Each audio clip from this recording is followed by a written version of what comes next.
Hello, Viking Nation. It is first chapter Friday, and it is Friday.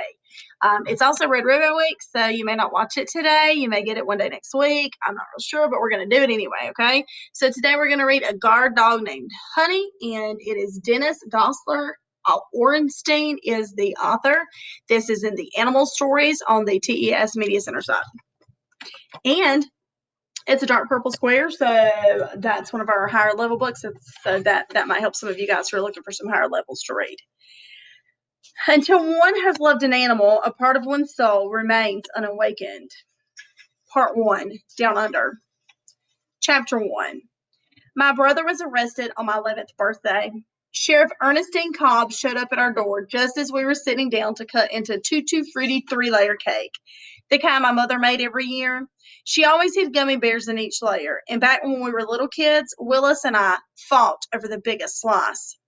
Now Willis is grown and almost 17. He's tall and skinny and just really fit. Not skinny, sis, he'd insist whenever I teased him about his bone frame. My brother is straight up handsome. Unlike the friends who slouched alongside him, their face dotted with gross pimples, their eyes half closed, thin mouths clamped in sneers, Willis stood above the rest.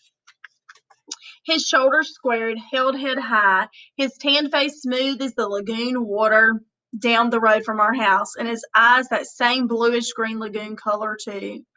He was usually smiling or laughing, but not in a wannabe way. Willis wore his face like someone who knew what was up and was happy about it. So when Sheriff Cobbs knocked and the three of us noticed his... Let's try that again. So when Sheriff Cobbs knocked and the three of us noticed her broad hat and small frame through the battered screen door, I saw Willis's eyes narrow. My brother stood up quickly. His fork clattered to the floor. Ernestine, please, my mother said slowly. Now's not the time. It's Benny's birthday. 3 green cans of Mountain Dew trembled on the kitchen counter. The pile of dirty dishes in the sink shifted. A rubber band in my mother's hand snapped. The vinegar scent of sweet filled the air. I don't remember how long it took for the sheriff to clip Willis's wrist into the handcuffs, or if anyone said anything more.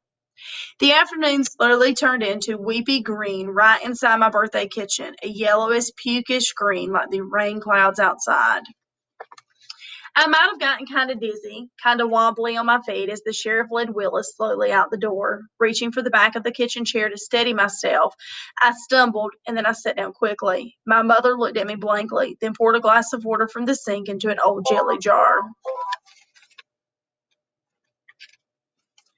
Doing okay, Benny? You don't look so great. Feels like the room's moving all around, I whispered. Feels like I'm getting sick. Coming down with something, maybe a cold? I shook my head, which didn't help matters one bit. My mother seemed so cool and collected, as if Willis's arrest had never happened. Of course, I wasn't feeling okay, and it wasn't because of the stupid cold.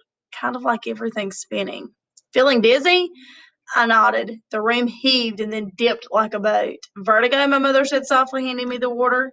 You look pale as all get out. I used to get it myself from time to time after your father left. What's vertigo?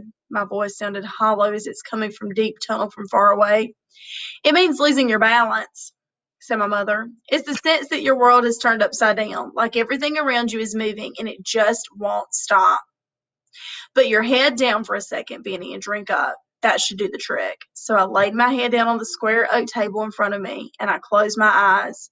Our house was so small that the living room and kitchen were really just one room, and we used the old table for most everything: eating, cooking, folding clothes, studying, painting projects, and more. The scratched-up wood surface felt rough against my cheek, so I sat up slowly again, then drank the cold water in 2 large gulps.